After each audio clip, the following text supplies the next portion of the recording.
Welcome back to the channel. Today we're looking at games that refuse to age gracefully, not because they've gotten worse, but because they set standards modern titles still struggle to match. These aren't just nostalgia picks, these are games that nailed specific elements so perfectly that decades later, developers are still trying to catch up.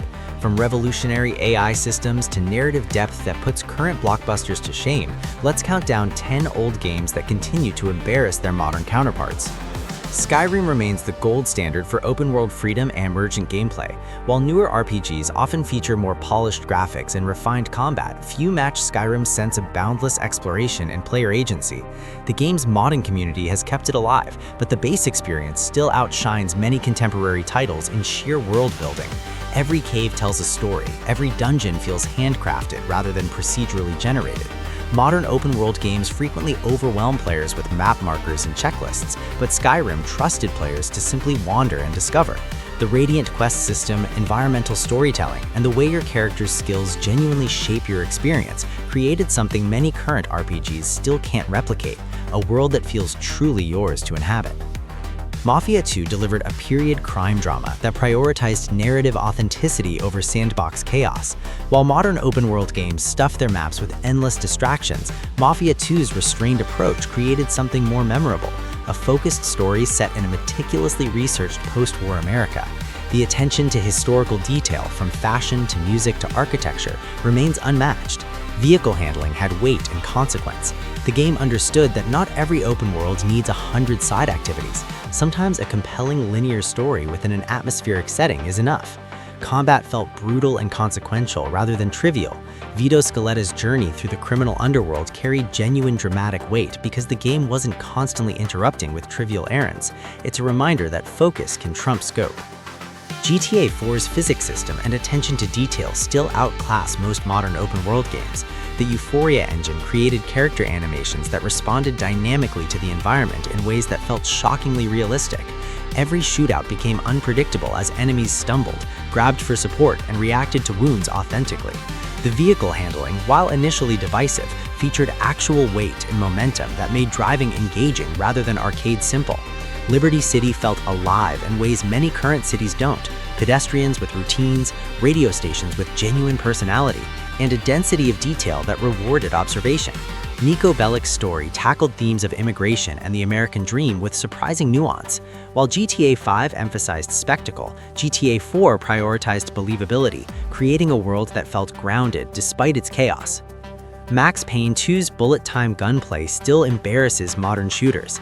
The physics-based ragdoll system created balletic firefights where every encounter felt like directing your own action movie.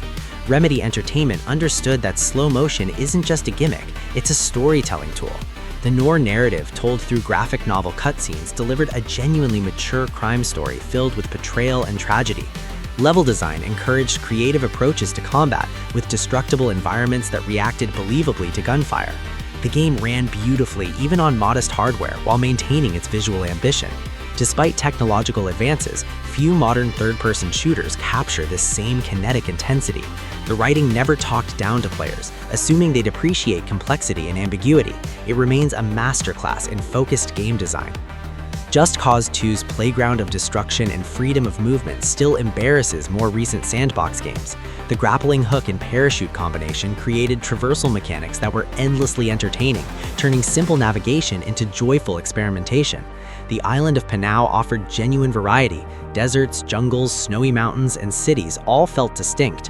While the story was deliberately over the top, the Chaos Sandbox let players create their own memorable moments.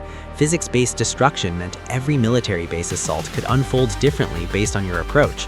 Modern open-world games often feel like checklists, but Just Cause 2 encouraged pure play. The game never took itself seriously, embracing absurdity in ways that made it liberating. Explosions had weight, vehicles handled with satisfying arcade physics, and the world invited experimentation rather than prescribing solutions. Bully captured the social dynamics and atmosphere of school life with a nuance rarely seen in gaming. Rockstar created Bulworth Academy as a living ecosystem where different cliques operated on distinct schedules and hierarchies. The game tackled bullying, class divisions, and adolescent cruelty without simplifying these complex issues. Classes weren't just mini-games, they unlocked abilities that genuinely enhanced gameplay. The seasonal progression gave the school year real weight as the world changed with autumn leaves and winter snow. Combat was appropriately scoped for schoolyard fights rather than lethal violence. Character writing gave even minor students distinct personalities and routines. Modern games set in schools rarely achieve this level of systemic depth or social authenticity. Bully understood that adolescence has its own drama worth exploring without needing guns or apocalyptic stakes. Far Cry 3's Rook Islands set a benchmark for open-world design and enemy outpost variety that subsequent entries in the series haven't surpassed. Every outpost assault could be approached through stealth, aggression, or creative chaos using the environment and wildlife. The progression system felt meaningful as Jason Brody transformed from tourist to survivalist. Vas Montenegro remains one of gaming's most compelling antagonists, delivered through genuinely unsettling performances. The game balanced structured missions with emergent gameplay beautifully. Hunting and crafting systems felt purposeful rather than obligatory. While later Far Cry games added features, they often lost the focused intensity that made Far Cry 3's island feel genuinely dangerous. The narrative commentary on white savior tropes, however imperfectly executed, showed ambition most modern shooters lack. It understood that power fantasy works best when earned gradually. Half-Life 2's physics-based puzzle design and environmental storytelling remain unmatched 2 decades later. Valve's Source Engine made physics not just a technical feature, but a core gameplay element. The gravity gun transformed environmental objects into weapons and tools, creating emergent solutions to combat encounters. City 17 told its story of oppression through architecture, propaganda posters, and the behavior of citizens. No codex entries required. Facial animation technology made characters like Alex Vance feel genuinely human in their expressions and reactions. Level pacing alternated between intense combat, physics puzzles, and atmospheric exploration without ever feeling repetitive. The game respected player intelligence, rarely holding hands or breaking immersion with tutorials. Modern shooters often rely on spectacle over substance, but Half-Life 2 proved that intelligent design creates more memorable moments than any amount of scripted explosion. Metal Gear Solid 2 delivered systemic stealth gameplay and narrative complexity that most modern games wouldn't dare attempt. Kojima Productions created enemy AI that felt genuinely intelligent. Guards would investigate disturbances, call for backup, and adapt to player tactics. The transition from Solid Snake to Raiden remains one of gaming's most boldest narrative risks. Environmental detail allowed for creative stealth approaches, from shooting radios to distract guards, to using ice cubes to short-circuit electronics. The game's themes about information control, artificial intelligence, and the manipulation of truth feel eerily prescient. Boss fights required players to understand game systems rather than simply depleting health bars. While the codec conversations ran long, they treated players as capable of handling complex ideas. It's a game that trusted its audience and demanded they think. Deus Ex remains the pinnacle of immersive simulation design, offering player choice and systemic depth modern games still struggle to replicate. Ion Storm created a world where nearly every problem had multiple solutions: combat, stealth, hacking, dialogue, or environmental manipulation. Character builds genuinely mattered, shaping not just combat effectiveness, but how you could interact with the world itself. Conversations featured branching paths that acknowledged player choices throughout the game. The conspiracy-laden story explored themes of transhumanism, corporate control, and individual liberty with genuine sophistication. Level design was layered, rewarding exploration and experimentation.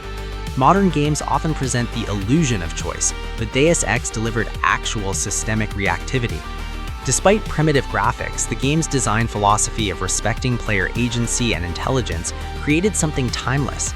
It proved that depth and freedom create more engaging experiences than any amount of graphical fidelity. These games share a common thread. They trusted players. They prioritized depth over hand-holding, systems over spectacle, and meaningful choice over the illusion of freedom. While modern games have undoubtedly advanced in graphics, performance, and accessibility, they've often lost the ambition that made these titles special. The good news is that these games still exist, still playable, and still worth experiencing. If you haven't played them, you owe it to yourself. If you have, maybe it's time to revisit them and remember what gaming can be when developers aim high.